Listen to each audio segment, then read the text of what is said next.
പുതിയൊരു വീഡിയോയിലേക്ക് സ്വാഗതം. ഇന്ന് നമ്മൾ പുതിയൊരു അൺബോക്സിങ്ങുമായിട്ടാണ് തിരിച്ചു വന്നിരിക്കുന്നത്. നമ്മുടെ സാംസങ്ങിൻ്റെ ഗാലക്സി M21 2021 എഡിഷനാണ് നമ്മൾ ഇന്ന് അൺബോക്സ് ചെയ്യാൻ പോകുന്നത്. അപ്പോൾ സമയം വേസ്റ്റ് ചെയ്യാതെ തന്നെ നമുക്ക് ഈ ബോക്സ് ഫ്രഷ് ആയിട്ട് തന്നെ നമുക്ക് പൊട്ടിക്കുകയാണ്. നമുക്ക് വലിയ കത്തിയൊന്നും ഇല്ലാത്തതുകൊണ്ട് കത്രയും കൊണ്ട് നമ്മൾ വലിച്ചു കീറാൻ പോവാണ്. അപ്പോൾ ഇതാണ് നമ്മുടെ ഫോണ്. നമ്മുടെ സാംസങ്ങിൻ്റെ ഗാലക്സി M21 2021 എഡിഷനാണ്. അപ്പോൾ ആദ്യം മണ്ടയ്ക്ക് തന്നെ ഫോണുണ്ട്, നല്ലൊരു പ്ലാസ്റ്റിക് റാപ്പിൽ പൊതിഞ്ഞിരിക്കുന്നു. പിന്നെ നമ്മൾ അത്ഭുതത്തോടെ നോക്കി കാണുന്ന ഈ ഒരു ചാർജറാണ്, 15 വാട്ട്സിൻ്റെ ഫാസ്റ്റ് ചാർജറാണ്. ഇത് നമുക്ക് മാറ്റിയേക്കാം. പിന്നെ അതുപോലെ തന്നെ USB Type Cയുടെ ഒരു കേബിളുണ്ട്. പിന്നീട് ഇപ്പോൾ മാറ്റി അടിയിലോട്ട് നോക്കുമ്പോൾ അടിയിൽ വേറെ സാമാനങ്ങളൊന്നുമില്ല. നമ്മൾ സർപ്രൈസ് ആയിട്ട് ഇതിൻ്റെ അടിയിലാണ് വെച്ചിരിക്കുന്നത്. അതിൻ്റെ അകത്ത് നമ്മുടെ സ്ഥിരം ഡോക്യുമെൻറ്റേഷനും കാര്യങ്ങളും സിം ഇജക്ഷൻ പിന്നും ഉണ്ട്. നമ്മളതൊന്നും നോക്കുന്നില്ല, അത് നമുക്ക് തൽക്കാലത്തിന് മാറ്റി വെക്കാം. ഇനി നമ്മൾ ഫോണിലോട്ട് വരുമ്പോൾ ഫോണിൻ്റെ പ്ലാസ്റ്റിക് റാപ്പ് നമുക്ക് നൈസായിട്ടൊന്ന് അഴിക്കാം. ഓക്കെ, പ്ലാസ്റ്റിക് പുറകിലൊരു സ്റ്റിക്കറും കാര്യങ്ങളൊക്കെ ഉണ്ട്. ഇവിടെയാണ് ഫിംഗർ പ്രിൻ്റ് വരുന്നത്. 3 ക്യാമറ ഉണ്ട്, ഫ്ലാഷ് ഉണ്ട്, ഫ്രണ്ട് സൈഡിലും ക്യാമറ ഉണ്ട്.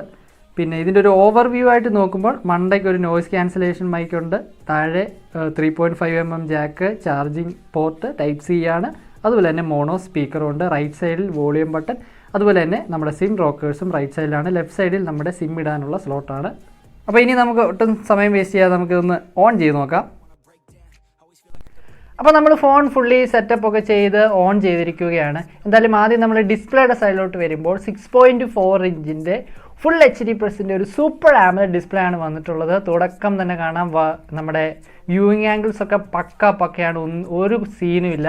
നമ്മുടെ സാംസങ്ങിന് നമുക്ക് എല്ലാവർക്കും അറിയാം ഏറ്റവും ബെസ്റ്റ് ഡിസ്പ്ലേ തന്നെ ആയിരിക്കും. സോ അതിൻ്റെ കാര്യത്തിൽ ഒരു വിട്ടുവീഴ്ചയില്ല, നല്ല ഡിസ്പ്ലേ തന്നെയാണ്. ഇപ്പോൾ നമ്മൾ ഈ ഒരു സൈഡിലോട്ട് എടുത്തപ്പോൾ കാണാം കുറച്ച് ബ്ലോട്ട്വെയർസും കാര്യങ്ങളും ഒക്കെ ഉണ്ട്. എല്ലാം നമുക്ക് സിമ്പിളി അൺഇൻസ്റ്റാൾ ചെയ്യാവുന്നതേ ഉള്ളൂ. ഒരു 4 ബ്ലോട്ട്വെയർസ് ഉണ്ട്, അത് നമുക്ക് അൺഇൻസ്റ്റാൾ ചെയ്യാൻ കുഴപ്പങ്ങളൊന്നുമില്ല. ക്യാമറയുടെ സൈഡിലോട്ട് വരുമ്പോൾ 3 ക്യാമറയാണുള്ളത്. അതിൻ്റെ മെയിൻ ക്യാമറ 48 മെഗാപിക്സലിൻ്റെ ഒരു മെയിൻ ക്യാമറയാണ്. അതുപോലെ തന്നെ 8 മെഗാപിക്സലിൻ്റെ ഒരു അൾട്രാ വൈഡും 5 മെഗാപിക്സലിൻ്റെ ഒരു ഡെപ്ത് സെൻസറുമാണ് വന്നിട്ടുള്ളത്. മൂന്നും നമുക്ക് അത്യാവശ്യമുള്ള 3 ക്യാമറകളാണ് വന്നിട്ടുള്ളത്. പിന്നെ ഇതിൻ്റെ സ്പീക്കർ ആയാലും ടച്ച് റെസ്പോൺസ് ആയാലും ഒരു വിഷയമില്ല. നമുക്ക് നല്ലൊരു ടച്ച് റെസ്പോൺസും സ്പീക്കർ ക്വാളിറ്റി എല്ലാം ഉണ്ട്. സ്പീക്കർ ക്വാളിറ്റി ഞാൻ പാട്ട് കേട്ട് നോക്കിയിരുന്നു, വലിയ സീനൊന്നുമില്ല. ഇനി ഇതിൻ്റെ ചിപ്സെറ്റിൻ്റെ സൈഡിലോട്ട് വരുമ്പോൾ സാംസങ്ങിൻ്റെ തന്നെ Exynos 9611 എന്നൊരു ചിപ്സെറ്റാണ് വന്നിട്ടുള്ളത്. മിഡ് റേഞ്ച് കാറ്റഗറിയിൽ നിൽക്കുന്ന നല്ലൊരു ചിപ്സെറ്റ് തന്നെയാണ്. നമ്മുടെ കാഷ്വൽ യൂസിനൊക്കെ ഈസി പീസി ആയിട്ട് ഓടുന്ന നല്ലൊരു ചിപ്സെറ്റ് തന്നെയാണ്. സോ ചിപ്സെറ്റിൻ്റെ സൈഡിൽ നിന്ന് ഒരു കുഴപ്പമില്ല. ഇപ്പോൾ നമുക്ക് കാണാം വലിയ സ്റ്റട്ടറോ ലാഗോ കാര്യങ്ങളോ ഒന്നുമില്ല. ഇപ്പം സെറ്റപ്പ് ഇതുവരെ ഫിനിഷ് ആയിട്ടില്ല. സോ അത് ഡൗൺലോഡ് ആയിക്കൊണ്ടിരിക്കുക, അതല്ലാതെ മറ്റു കാര്യങ്ങളൊന്നുമില്ല. വലിയ ഒരു സീനും ഇല്ലാത്ത നല്ലൊരു ചിപ്സെറ്റാണ് വന്നിട്ടുള്ളത്. പിന്നെ ഇതിൻ്റെ ബാറ്ററിയുടെ സൈഡിലോട്ട് വരുമ്പോൾ 6000 mAh ഒരു വലിയ ബാറ്ററിയാണ് വന്നിട്ടുള്ളത്. 15 വാട്ടിൻ്റെയാണ് ഫാസ്റ്റ് ചാർജിങ്. പക്ഷേ ഇത്രയും വലിയ ബാറ്ററി ആണെങ്കിൽ കൂടി ഫോൺ നല്ല ലൈറ്റ് വെയിറ്റ് ആണ്. നമ്മൾ കയ്യിൽ ഹാൻഡിൽ ചെയ്യുമ്പോൾ ഭയങ്കരമായിട്ട് നമുക്ക് കംഫർട്ട് തരുന്നൊരു ഫീലാണ്.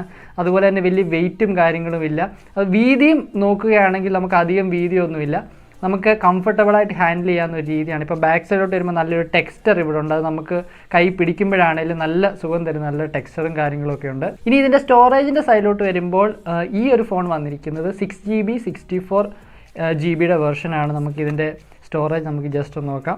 സ്റ്റോറേജിൻ്റെ സൈഡിലോട്ട് വരുമ്പോൾ 64GB വെർഷനാണ്. നമുക്ക് 48GB ഫ്രീ സ്പേസ് കിട്ടുന്നുണ്ട്. റാം വരുന്നത് ഞാൻ പറഞ്ഞ പോലെ തന്നെ 4GB റാം വെർഷനാണ്. പിന്നെ ഇതിൻ്റെ സോഫ്റ്റ്വെയറിലോട്ട് വരുമ്പോൾ നമുക്ക് ഏറ്റവും ഇഷ്ടപ്പെട്ട എൻ്റെ ഫേവറേറ്റ് സോഫ്റ്റ്വെയർ ആയ സാംസങ്ങിൻ്റെ തന്നെ One UI ആണ് വന്നിട്ടുള്ളത്. ആൻഡ്രോയിഡ് വെർഷൻ 11 ഫോൺ വരുന്നത്.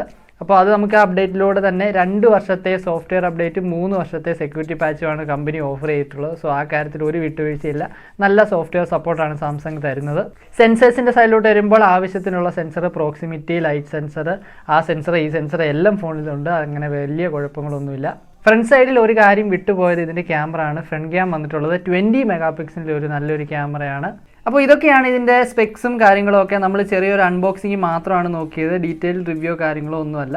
സോ ഇതിൻ്റെ ഡീറ്റെയിൽ റിവ്യൂ നിങ്ങൾ പ്രതീക്ഷിക്കണമെന്ന് ചോദിച്ചു കഴിഞ്ഞാൽ പ്രതീക്ഷിക്കേണ്ട. ഇത് ഞാൻ എടുത്ത ഫോണല്ല, അപ്പോൾ എന്തായാലും ഈ ഒരു വീഡിയോ നിങ്ങൾക്ക് ഇഷ്ടപ്പെട്ടതെന്ന് കാണുന്നു.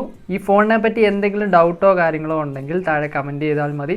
ഈ ഒരു വീഡിയോ വൈൻഡപ്പ് ചെയ്യാൻ സമയമായി എന്തെങ്കിലും സംശയമോ കാര്യങ്ങളോ ഉണ്ടെങ്കിൽ നിങ്ങൾ കമൻറ്റ് ചെയ്താൽ മതി. നമ്മൾ തീർച്ചയായിട്ടും റിപ്ലൈ തരുന്നതായിരിക്കും. സാംസങ്ങിൻ്റെ സൈഡിൽ നിന്ന് ഒരു 12 അല്ലെങ്കിൽ 11,000 രൂപ കാറ്റഗറിയിൽ ഇപ്പോഴും നല്ല രീതിയിൽ മേടിക്കാൻ പറ്റുന്ന, നോർമൽ യൂസേജിന് മേടിക്കാൻ പറ്റുന്ന നല്ലൊരു ഫോൺ തന്നെയാണ് നമ്മുടെ സാംസങ്ങിൻ്റെ ഗാലക്സി M21 2021 എഡിഷൻ എന്ന് പറഞ്ഞുകൊണ്ട് വീഡിയോ വൈൻഡപ്പ് ചെയ്യാൻ സമയമായി. പുതിയ വീഡിയോ കാണുന്നവരെ Jerry signing off.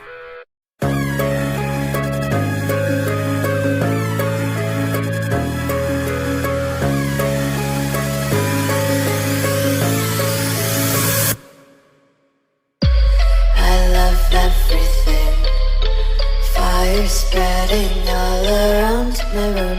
My world's so bright, it's hard to breathe, but that's alright.